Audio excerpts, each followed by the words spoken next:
Hi hello welcome back to my channel friends. ఇవాళ వచ్చేసి బీరకాయ చట్నీ అన్నమాట. చాలా బాగుంటుంది, మీరు కూడా తప్పకుండా ట్రై చేయండి ఫ్రెండ్స్. ఓకేనా, ముందుగా అయితే కడాయి పెట్టుకొని కొంచెం ఆయిల్ వేసేసుకొని తర్వాత పచ్చిమిర్చి 15 దాకా ఉంటాయి వేసేసుకొని అంతా మంచిగా ఫ్రై చేసుకోవాలి. తర్వాత అదే బాండీలో ఇంకొంచెం ఆయిల్ వేసేసి మనం బీరకాయలు తరిగి పెట్టుకున్నాం కదా, బీరకాయలు వేసేసి మంచిగా డీప్ ఫ్రై చేసుకోవాలి. ఇంకొంచెం ఆయిల్ వేసేసుకొని డీప్ ఫ్రై చేసేసుకోవాలి. మంచిగా ఎర్రగా కావాలన్నమాట. ఇక ఇది వీడియో చూపించినట్టు ఇట్లా కావాలి. మంచిగా అయిన తర్వాత అవి ఒక గిన్నెలో తీసేసి పెట్టుకోవాలి. మంచిగా ఎర్రగా గోలించుకోవాలి. తర్వాత అదే బండిలో నూనె తీసేసి కొంచెం నూనె మిగిల్చి టమాటా ఉడికించుకోవాలి.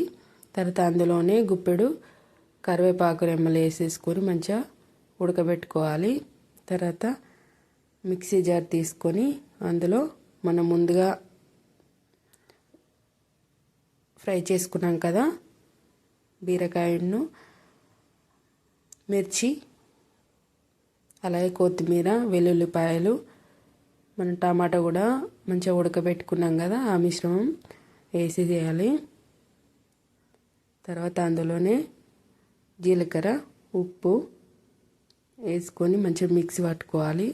తర్వాత పోపు వేసుకోవాలన్నమాట.